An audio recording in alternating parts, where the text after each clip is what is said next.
नमस्कार साथियों, स्वागत करता हूँ अपने यूट्यूब चैनल पर। स्टार्ट करते वीडियो आज मैं बात करूँगा why Trump want to impose penalties and sanctions on which countries those who don't use dollar in their economy.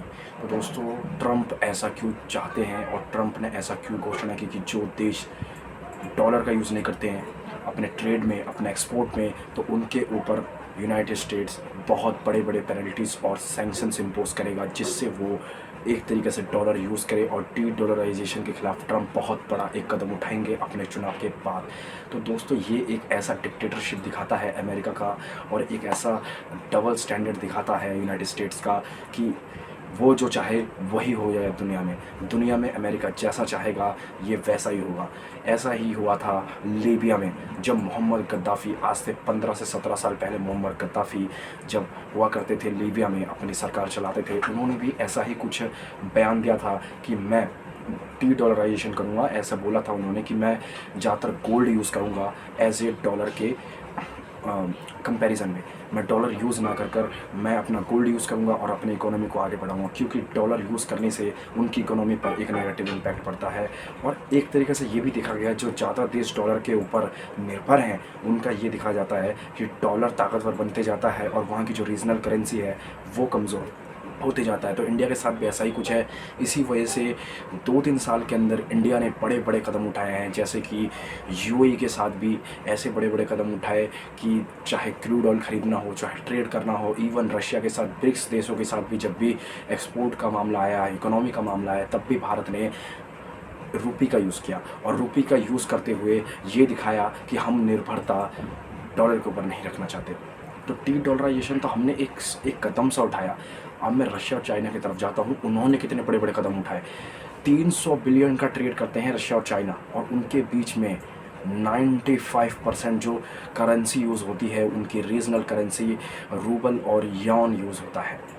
Yon जो वहाँ की जो करेंसी है, और इवन रशिया का जो रूबल है, वो इस तरीके से उन्होंने यूज़ करना स्टार्ट कर दिया है क्योंकि जो अमेरिका का जो सैंक्शन है उनके ऊपर कोई प्रभाव ना डाले। क्योंकि अमेरिका का जो जो सैंक्शन है वो इतनी जल्दी प्रभाव डालता है जिससे दूसरे देशों की जो कमर है वो टूट जाती है। ईरान का भी हालत ऐसा हुआ, वेनेजुला का भी हालत ऐसा हुआ, क्यूबा का हालत ऐसा हुआ, लीबिया, सीरिया, इराक, यमन, कितने देश हैं जिनके एग्जाम्पल देते देते आप थक जाएंगे। और अमेरिका ने अपनी दादागिरी दिखाते हुए कभी पीछे नहीं हटा, और उसने हमेशा ही एक तरीके से, जैसे बोलते नहीं, गांव में एक ऐसा बंदा होता है जो दूसरे के ऊपर अपनी चलाने की कोशिश करता है कि मेरी चलेगी और किसी की नहीं चलेगी।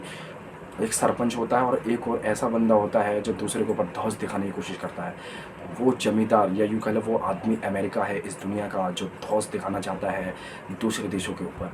और अमेरिका हमेशा ये करता है, चाहे वो कोल्ड वॉर का टाइम हो, कोल्ड वॉर के टाइम से और अब तक अमेरिका ने एग्जाम्पल ऐसे सेट कर रखे हैं कि अमेरिका की हेजीमोनी हमेशा रहनी चाहिए। अमेरिका की हेजीमोनी को कोई भी दिक्कत नहीं आनी चाहिए। इवन अफ़गानिस्तान वॉर में आप अगर देखें तो वहाँ पर जब तालिबान के ऊपर उन्होंने हमला किया, और वही तालिबान, उन्होंने 1970 के दशक में वही तालिबान को हथियार किसने दिए थे? अमेरिका ने। और उसी तालिबान के ख़िलाफ़ कौन लड़ रहा है? अमेरिका। और उसी तालिबान के ख़िलाफ़ प्रोपेगेंडा कौन रच रहा है? अमेरिका। कि इन्होंने ही 9/11 करवाया था। तो अमेरिका के जो डबल स्टैंडर्ड है ये एक्सपोज हो चुके हैं, और भारत, रशिया, चाइना, ब्रिक्स देशों को हमें सपोर्ट करना चाहिए, क्योंकि इससे हमारे देश आगे बढ़ेगा, हमारी इकोनॉमी आगे बढ़ेगी। और यूनाइटेड स्टेट्स जो ऐसे एग्जांपल सेट कर रहा है, दूसरे देशों को तो दबा दे रहा है। छोटे जो देश उसके तरफ जा रहे हैं उनको तो ऐसे दिखा रहा है कि मैं आपके साथ हूँ। यूक्रेन और रशिया वॉर ने सब कुछ एक्सपोज करके रख दिया है, सब कुछ एक्सपोज कर दिया। अमेरिका जो गुणगान गाता था कि मैं ऐसा कर दूंगा, वैसा कर दूंगा, ऐसा कुछ भी नहीं हुआ।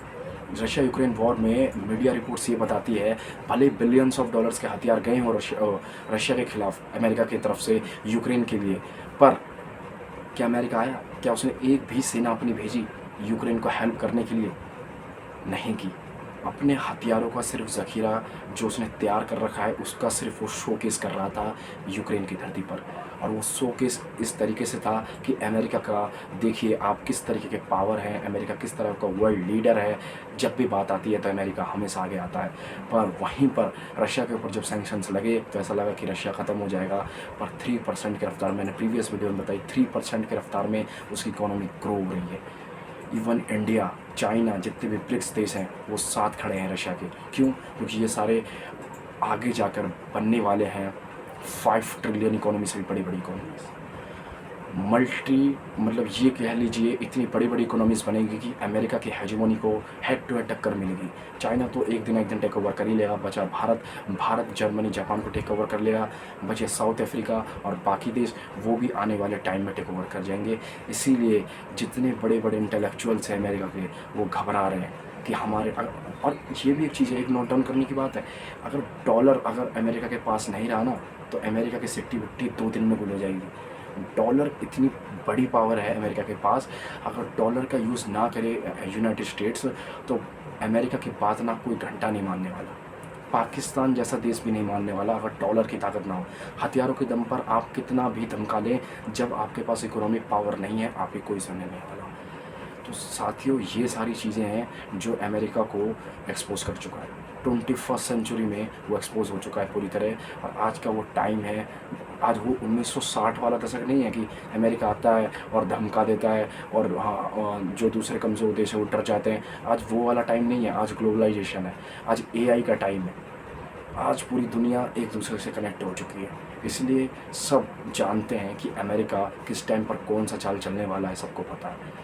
भारत को अमेरिका हमेशा सलाह देते आया है कि हम आपके साथ खड़े हैं, आप रूस के खिलाफ खड़े हो जाइए, पर ऐसा कभी भारत ने कदम नहीं उठाया रूस के खिलाफ। भारत को पता है रूस हमारे साथ खड़ा रहेगा। इवन कहूँगा तो चाइना भी कहीं ना कहीं हमारा हेल्प कर सकता है, अगर एक एग्जांपल लिया जाए। पर मीडिया रिपोर्ट्स ये बताती है कि अमेरिका ही एक ऐसा लौतेला कंट्री है, जब उसकी बात आ जाती है, जब उसके पैसे की बात आ जाती है, तो अमेरिका पीछे हट जाता है। तो साथियों, आपका इसके ऊपर क्या कहना है कमेंट करके ज़रूर बताएं। इसके ऊपर एक डिटेल वीडियो बनाऊंगा और आप कमेंट करके ज़रूर बताना। अमेरिका के ऊपर बहुत बड़े बड़े चीज़ें हैं बताने के लिए। तो साथियों, कमेंट करके ज़रूर बताना और सब्सक्राइब करना बिल्कुल मत भूलना चैनल को, और मिलते हैं अगले वीडियो में।